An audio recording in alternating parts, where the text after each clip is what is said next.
Fala, leitores da Bíblia, como vocês estão? Muito bom dia.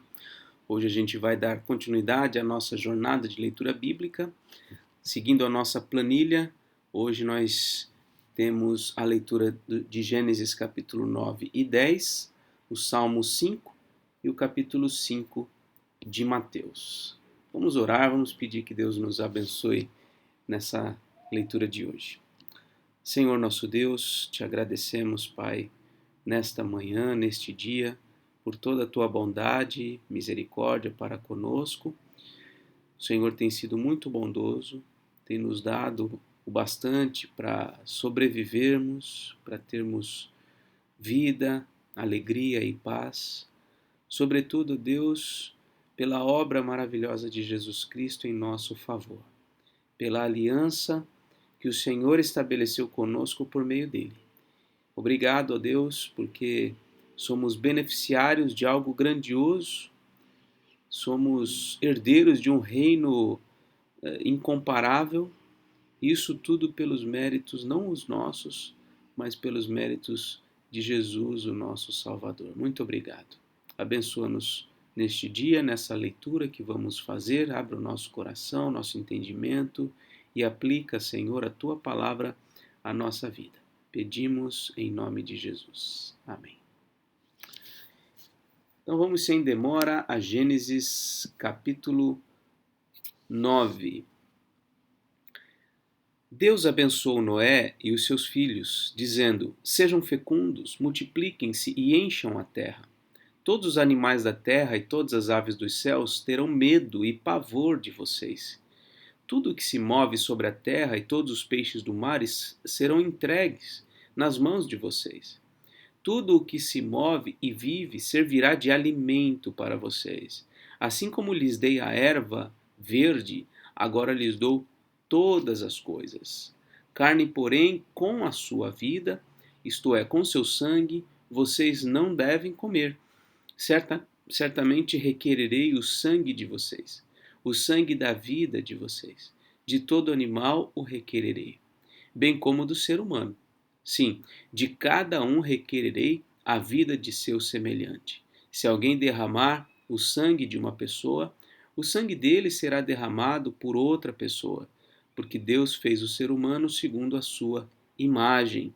Mas sejam fecundos e multipliquem-se, povoem a terra e multipliquem-se sobre ela. Algumas anotações introdutórias aqui, né? Nós vemos Deus dando a mesma ordem que deu a Adão e Eva, quer dizer, uma recriação aqui. Eles devem se multiplicar e encher a terra. Nesse ponto parece que, em certa medida, né, ou em grande medida, o ser humano tem feito isso, né? Hoje já são cerca de 8 bilhões de seres humanos sobre a terra, né? Nós vemos aqui que, em princípio, eles eram vegetarianos, só comiam erva verde, mas a partir desse momento pós-dilúvio, o Senhor Deus acrescenta no cardápio dos seres humanos a carne animal.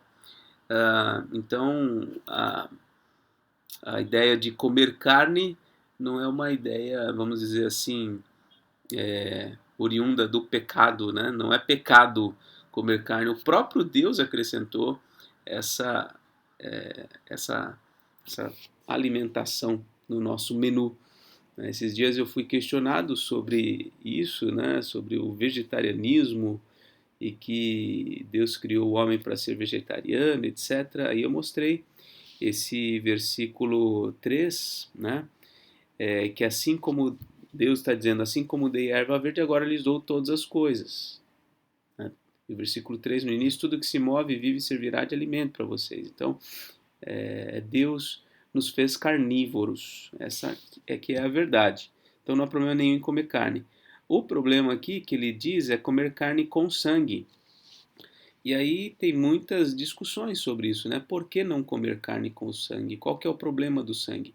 Bom, eu acho que há alguns problemas. Eu não sou especialista nesse ponto, mas eu acho que o primeiro problema é teológico, né, no sentido de que Deus atribui ao sangue um significado muito elevado de vida, né? Tanto que lá na frente nós precisamos ter um sacrifício, aliás, já está presente aqui, precisa haver sacrifício animal para que haja expiação, posteriormente precisa haver o sacrifício do próprio Filho de Deus, derramamento de sangue para que haja salvação. O autor de Hebreus vai dizer que sem derramamento de sangue não há remissão de pecados, então o sangue tem um valor muito grande, um valor teológico. Agora, por outro lado, eu creio também que a questão do sangue, ou não comer carne com sangue, também tem a ver com a saúde daquele povo, naqueles dias, que não tinha nenhuma condição, vamos dizer, sanitária, né? Então, eu creio que também tem a ver com isso, posso estar enganado, mas presumo que haja algo nesse sentido também. Vamos seguir a leitura, versículo 8. Deus também disse a Noé e aos seus filhos: Eis que estabeleço a minha aliança com vocês e com a descendência de vocês, e com todos os seres vivos que estão com vocês, tanto as aves, os animais domésticos, os animais selvagens que saíram da arca, como todos os animais da terra. Estabeleço a minha aliança com vocês. Nunca mais os seres vivos serão destruídos pelas águas de um dilúvio.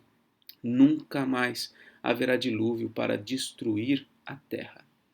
Deus disse: Este é o sinal da minha aliança que faço entre mim e vocês, e entre todos os seres vivos que estão com vocês, para todas as gerações ou para todas as futuras gerações.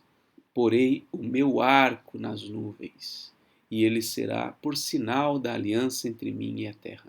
Quando eu trouxer nuvens sobre a terra, e nelas aparecer o arco, então me lembrarei da minha aliança, firmada entre mim e vocês, e todos os seres vivos de todas as espécies, e as águas não mais se tornarão em dilúvio, para destruir todos os seres vivos. O arco estará nas nuvens, eu o verei e me lembrarei da aliança eterna entre Deus e todos os seres vivos de todas as espécies que há sobre a terra. Aqui, o Senhor Deus firma uma aliança de preservação com toda a raça humana e os animais. Aliança de preservação, tendo Noé como o mediador dessa aliança e tendo o arco-íris como o símbolo desta aliança. Veja como Deus se relaciona com os homens, com o mundo, de uma forma sempre muito parecida, né? Então, o conceito de aliança, de pacto, a doutrina da aliança é uma doutrina bíblica, profundamente bíblica, pouquíssimo ensinada no meio evangélico, mas vale muito a pena a gente estudar, compreender o que significa a doutrina da aliança. E aqui nós estamos vendo uma belíssima descrição de uma aliança feita entre Deus e os homens, né? Tempo atrás, conversando com uma menina adolescente, ela fez uma bandeira cheia de cores, e eu não sei exatamente se ela tinha intenção de representar ali a bandeira do movimento LGBT, mas eu quis dizer para ela, eu entrei no assunto com ela, disse para ela que, perguntei, né, se ela sabia da onde surgiu o arco-íris e por que ele tem aquelas cores, né?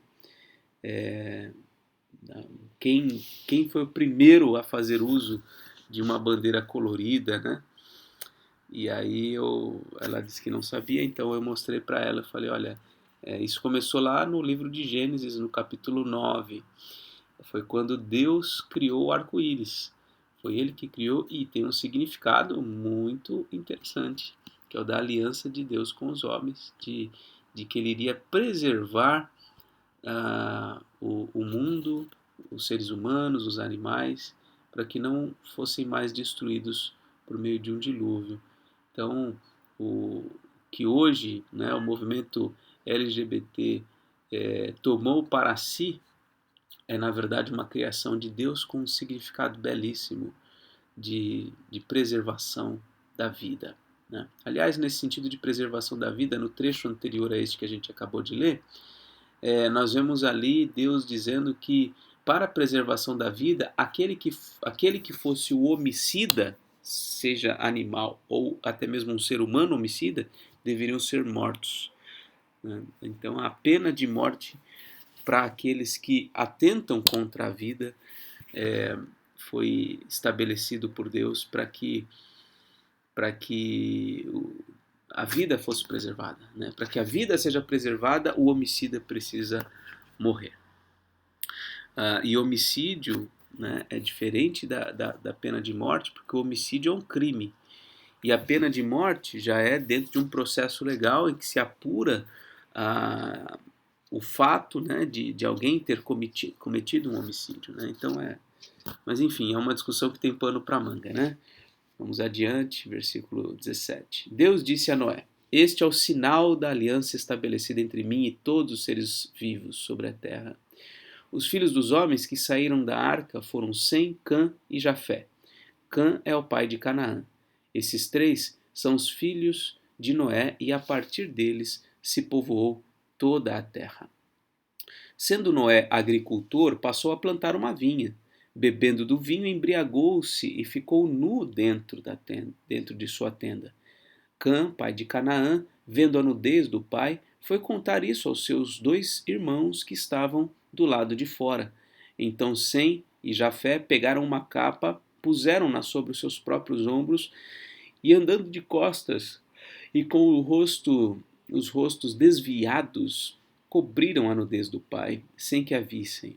Quando Noé despertou do seu vinho, soube o que o filho mais moço havia feito.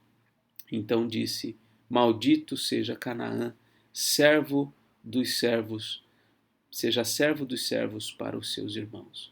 E continuou: Bendito seja o Senhor, Deus de Sem, e Canaã lhe seja servo.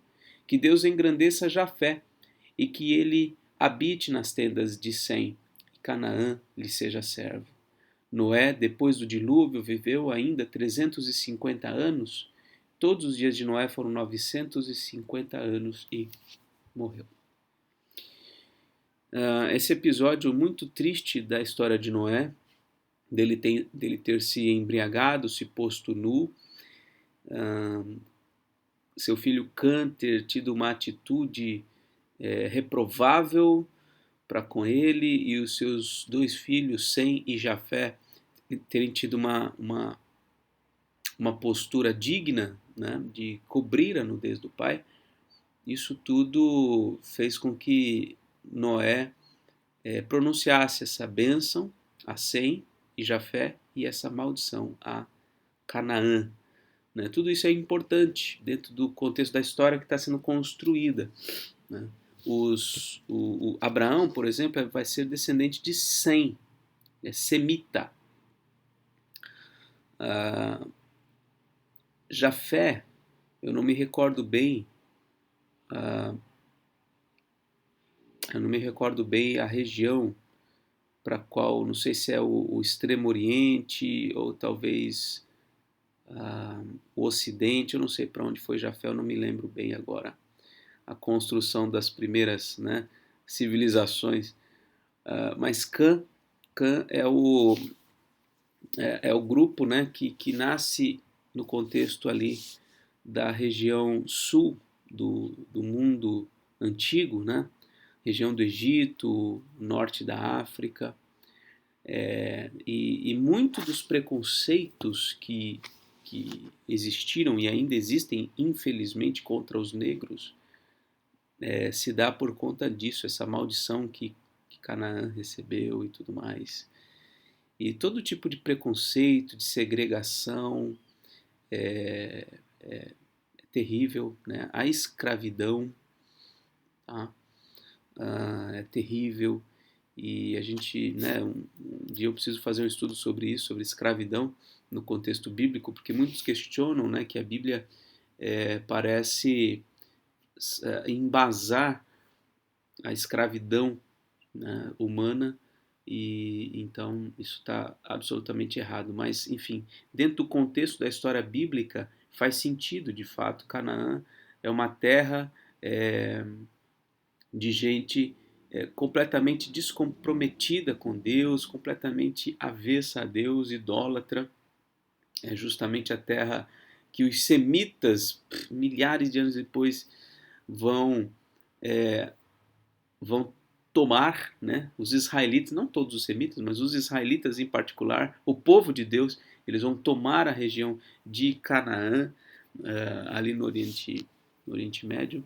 Então, enfim, alguns detalhes aqui históricos para a gente. Gênesis capítulo 10. São estas as gerações de Sem, Cã e Jafé, os filhos de Noé, e a eles nasceram filhos depois do dilúvio. Os filhos de Jafé foram Gomer, Magog, Madai, Javã, Tubal, Meseque e Tiras. Os filhos de Gomer foram Askenaz, Rifate e Togarma. Os filhos de Javã foram Elisá, Tarsis, Quitim e Dodanim. Estes repartiram entre si as ilhas das nações nas suas terras, cada qual segundo a sua língua, segundo as suas famílias em suas nações. Os filhos de Cã foram Cush, Misraim, Put e Canaã. Os filhos de Cush foram Sebá, Avilá, Sabtá, Raamá e Sabtecá. E os filhos de Raamá, Sabá e Dedã. Cush gerou Nimrod, que começou a ser poderoso na terra. Foi valente caçador diante do Senhor.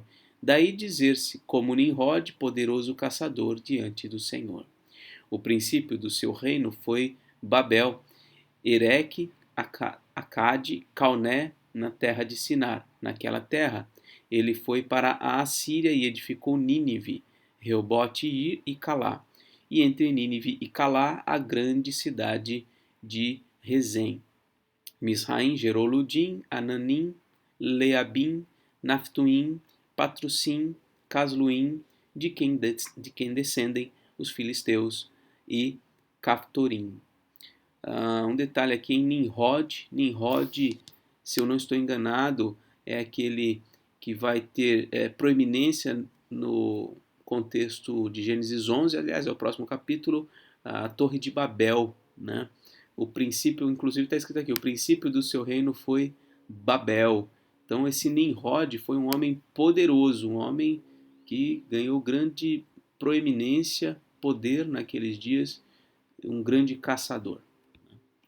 Seguindo o versículo 15, Canaã gerou Sidom, seu primogênito, e Et, e também os Jebuseus, os Amorreus, os Girgareus, os Eveus, os Arqueus, os Sineus, os Arvadeus, os Zemareus e os Amateus. Depois as famílias dos cananeus se espalharam, e a fronteira dos cananeus foi desde Sidom, indo para Gerar até Gaza, indo para Sodoma, Gomorra, Admá e Zeboim, até Laza. São estes os filhos de Cã, segundo as suas famílias, segundo as suas línguas, em suas terras, em suas nações. Esses nomes aqui, Jebuseus, Amorreus, Girgazeus, Eveus, etc., eles são povos com os quais o povo de Israel vai pelejar muitos anos depois, né?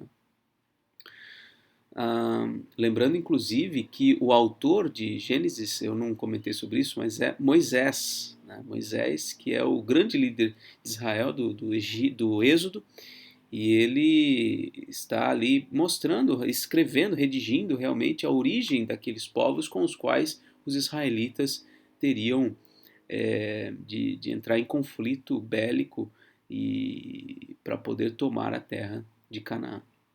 Versículo 21. A Sem, que foi pai de todos os filhos de Éber e irmão mais velho de Jafé, também nasceram filhos. Os filhos de Sem foram Elão, Assur, Arfaxade, Lude e Arã. Os filhos de Arã foram Uz, Ul, Jeter e Mas. Arfaxade gerou a Salá e Salá gerou a Éber. A Éber nasceram 2 filhos. O nome de um foi Peleg, porque em seus dias se repartiu a terra, e o nome de seu irmão foi Joquitã.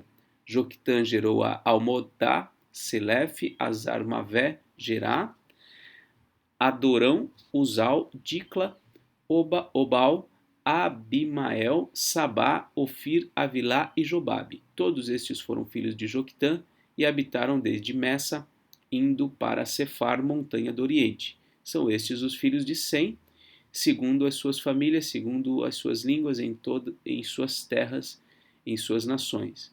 São estas as famílias dos filhos de Noé, havendo, segundo as suas gerações, nas suas nações. E destes foram disseminadas as nações da terra depois do dilúvio. Né? Aqui no capítulo 11, depois a gente vai ver a Torre de Babel, e no capítulo 12 a gente já vai ver a história de Abraão. Aqui ainda não está conectada a história de Abraão, mas Abraão, como a gente vai ver nos capítulos seguintes, ele é descendente de Sem. Né? Esses últimos aqui foram os descendentes, os filhos de Sem, e ele não está mencionando Abraão, mas lá na frente vai ser. Então, o capítulo 11 vai falar de resultado de uma linhagem ali de Babel, né? Dos filhos de Cã, e depois, no capítulo 12, então Deus abençoando a linhagem de Sem, abençoando mais especificamente a família de Abraão, e assim segue a história da redenção. Uma coisa interessante, já terminando, né, aqui o capítulo 10 com a palavra dilúvio, acabou agora a história do dilúvio. É interessante que o estudo das civilizações mais antigas, né, os antropólogos, sociólogos, enfim, estudam as etnias, né, os povos antigos, e todos os povos, os mais primitivos, inclusive, todos eles têm algum mito, alguma coisa semelhante ao que seria o dilúvio. Né? Então isso é uma prova, né, mais uma evidência de que o dilúvio realmente aconteceu, foi de magnitudes assim, globais, e todos os povos vieram a partir desse grande acontecimento. Né? Bom, depois temos o Salmo 4, é isso? Vamos confirmar? Não, Salmo 5. Salmo 5. Vamos ler então. Ao mestre de canto para flautas, Salmo de Davi. Dá ouvidos, Senhor, às minhas palavras, e acode ao meu gemido. Escuta, Rei meu e Deus meu, a minha voz que clama, pois a ti é que imploro. De manhã, Senhor, ouves a minha voz. De manhã te apresento a minha oração e fico esperando. Pois tu não és Deus que se agrade com a iniquidade, e contigo não subsiste o mal. Os arrogantes não permanecerão na tua presença. Odeias todos os que praticam a iniquidade. Tu destróis os que proferem mentira. O Senhor abomina o sanguinário e o fraudulento.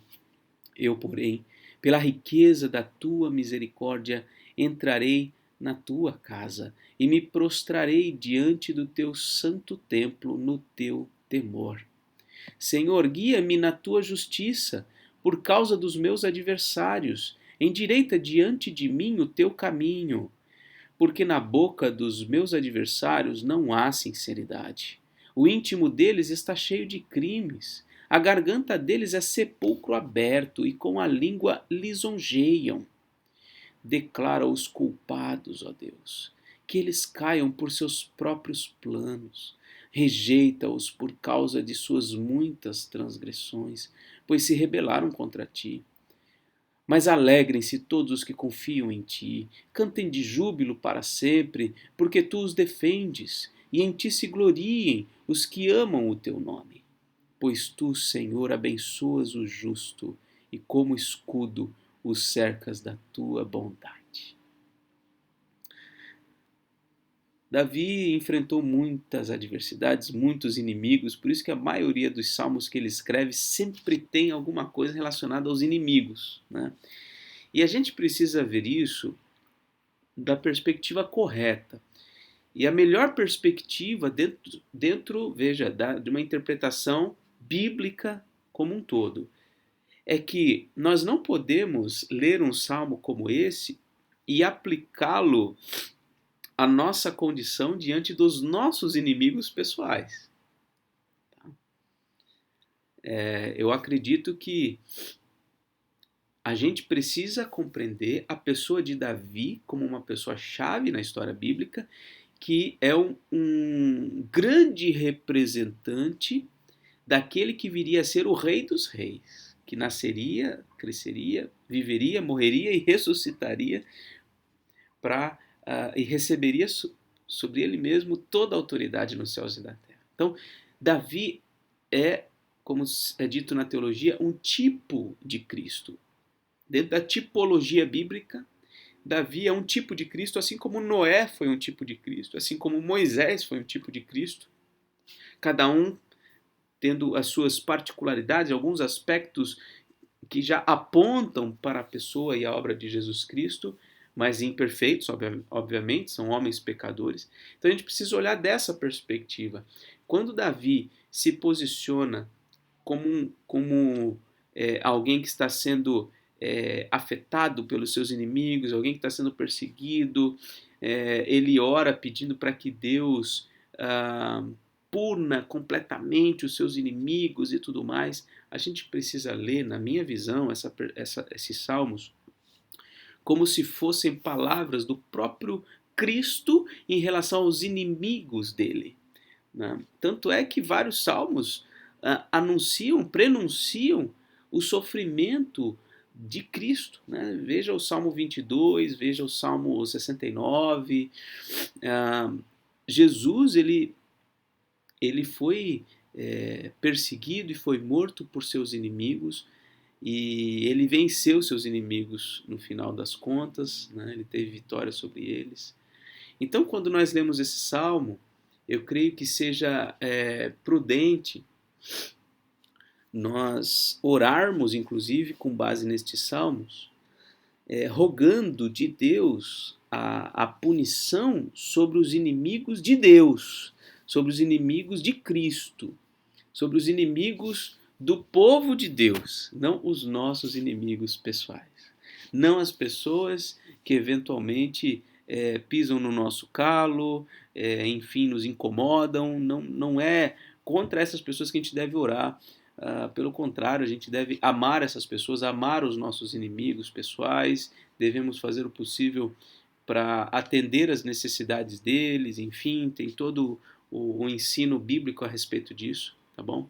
Então, tenhamos muito cuidado com essa perspectiva aqui dos inimigos de Deus, né? Bom, mais para frente, em outros salmos, a gente vai falar mais sobre isso. E agora, Mateus capítulo 5, começaremos o Sermão do Monte. Ao ver as multidões, Jesus subiu ao monte, ele se assentou e os seus discípulos se aproximaram dele, e então ele passou a ensiná-los. Jesus disse: Bem-aventurados os pobres de espírito, porque deles é o reino dos céus. Bem-aventurados os que choram, porque serão consolados. Bem-aventurados os mansos, porque herdarão a terra. Bem-aventurados os que têm fome e sede de justiça, porque serão saciados. Bem-aventurados os misericordiosos, porque alcançarão misericórdia. Bem-aventurados os limpos de coração, porque verão a Deus. Bem-aventurados os pacificadores, porque serão chamados filhos de Deus. Bem-aventurados os perseguidos por causa da justiça, porque deles é o reino dos céus. Bem-aventurados são vocês quando por minha causa os insultarem e os perseguirem e mentindo disserem todo mal contra vocês. Alegrem-se e exultem, porque é grande a sua recompensa nos céus, pois assim perseguiram os profetas que viveram antes de vocês. Olha aí, né? Eu não estava pensando nisso, mas a gente está lendo exatamente um texto, Mateus 5, que tem tudo a ver com os Salmos. E essa aplicação em relação aos inimigos e tudo mais veio bem a calhar. Seguindo, vocês são o sal da terra. Ora, se o sal vier a ser insípido, como lhe restaurar o sabor? Para nada mais presta senão para, lançado fora, ser pisado pelos homens. Vocês são a luz do mundo. Não se pode esconder uma cidade situada no alto de um monte, nem se acende uma lamparina para colocá-la debaixo de um cesto, mas num lugar adequado, onde ilumina bem todos os que estão na casa.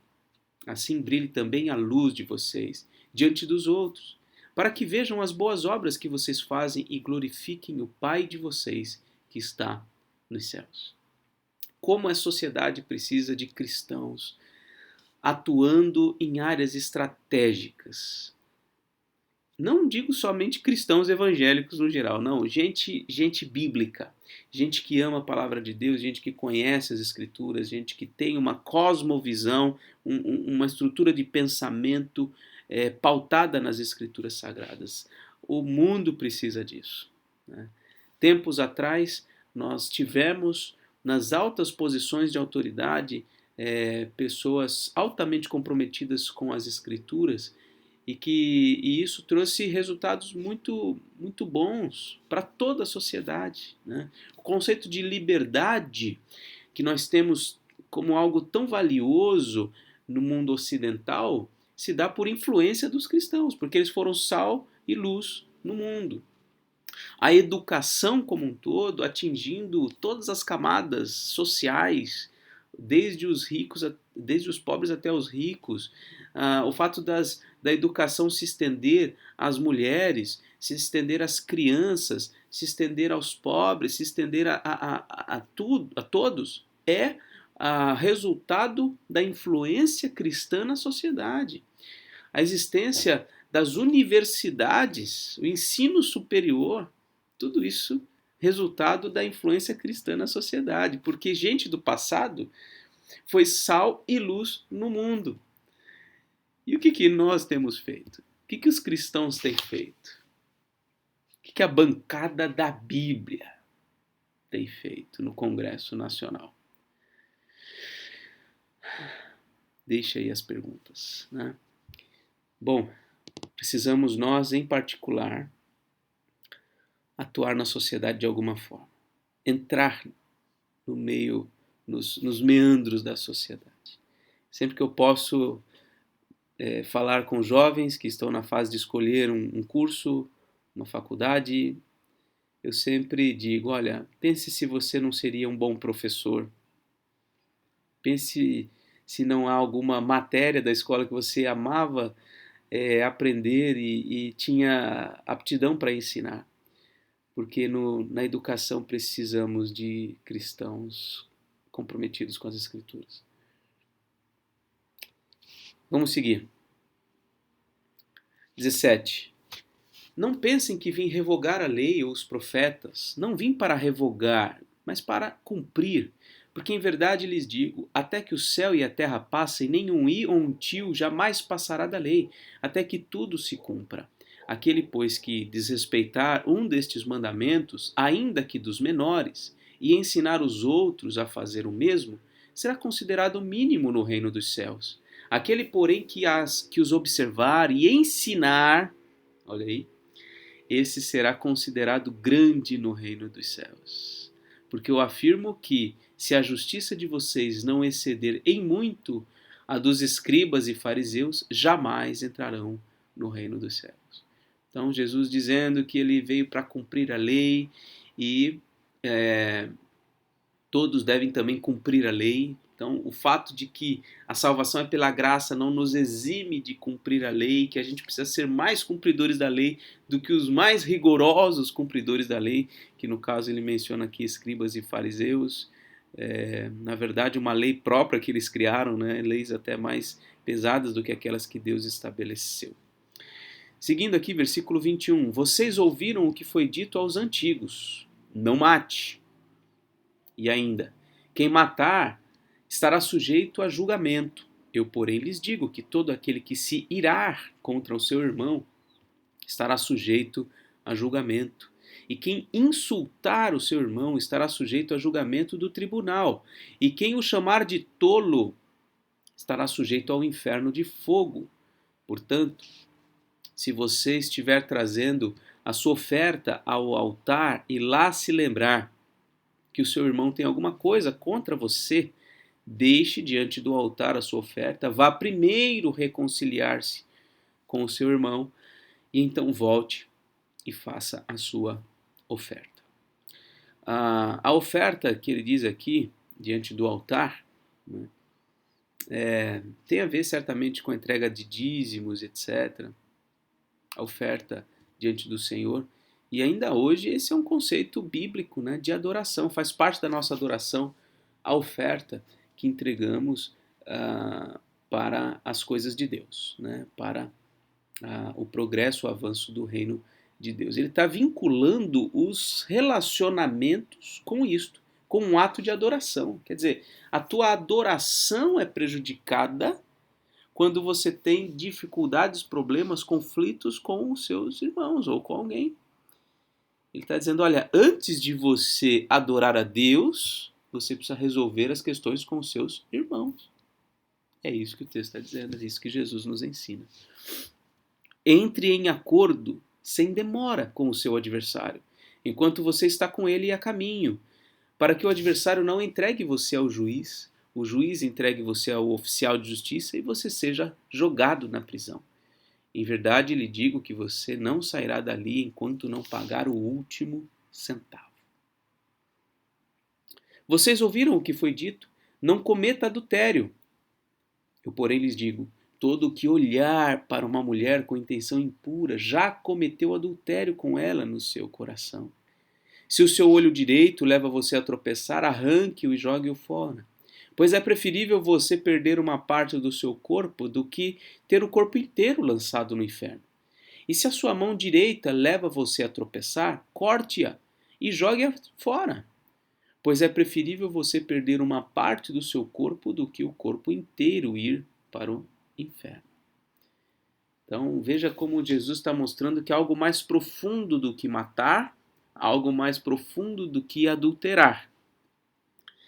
O que é mais profundo do que matar é a ira. O que é mais profundo do que adulterar é a lascívia, é o olhar malicioso.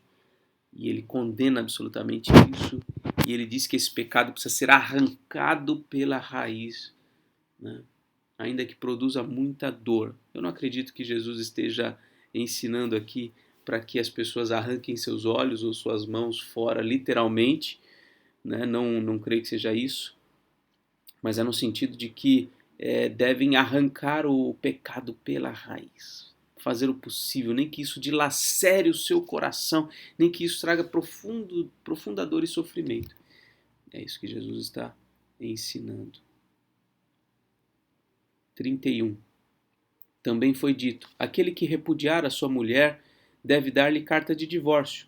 Eu, porém, lhes digo, quem repudiar a sua mulher, exceto em caso de relações sexuais ilícitas, a expõe a se tornar adúltera, e aquele que casar com a repudiada comete adultério.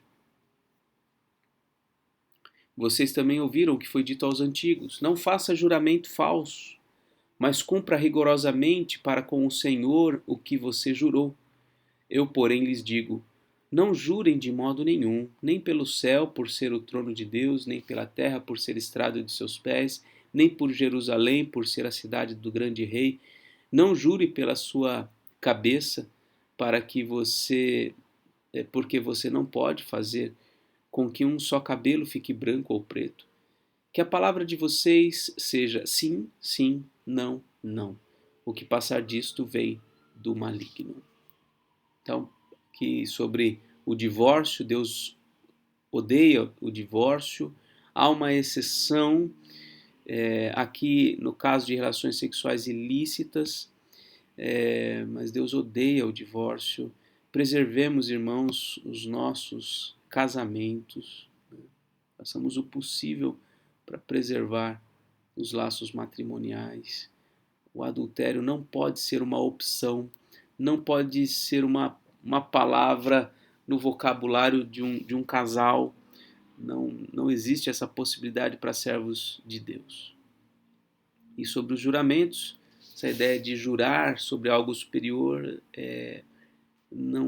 Jesus diz, não façam isso, vocês não têm poder nenhum sobre nada, vocês, enfim, vocês não podem mover o céu, vocês não podem mover nada, Deus é Senhor de tudo, então tenham um compromisso com a palavra de vocês. O que vocês disserem sim, seja sim, o que disserem não, seja não.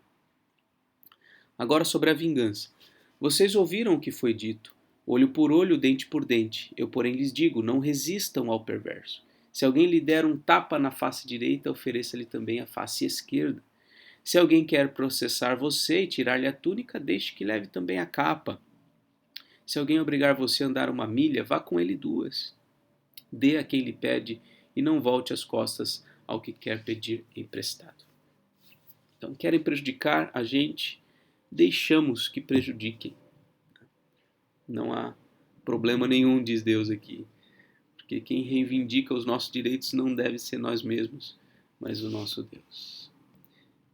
Vocês ouviram o que foi dito? Ame o seu próximo e odeie o seu inimigo. Eu, porém, lhes digo, amem os seus inimigos e orem pelos que perseguem vocês, para demonstrarem que são filhos do Pai de vocês, que está nos céus, porque ele faz o seu sol nascer sobre maus e bons e vir chuvas sobre justos e injustos.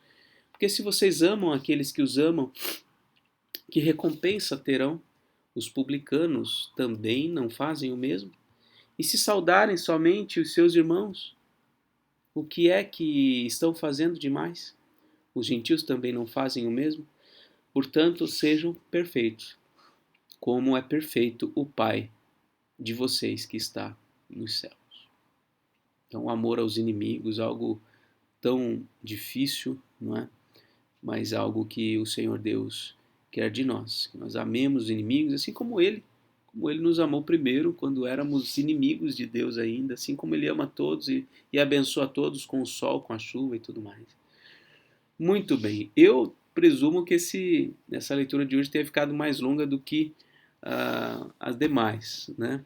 Espero que você tenha conseguido acompanhar até aqui. Bom, vamos completar aqui a nossa planilha. Fizemos então essa leitura de Gênesis em janeiro, né, dia 6, e encerramos assim a leitura de hoje. Espero que tenha sido edificante aí para a sua vida, tenha trazido novos aprendizados, novas reflexões. Continue meditando nessas coisas, faça anotações, enfim, são as recomendações, tá bom? Que Deus te abençoe, um forte abraço e até mais, se Deus quiser.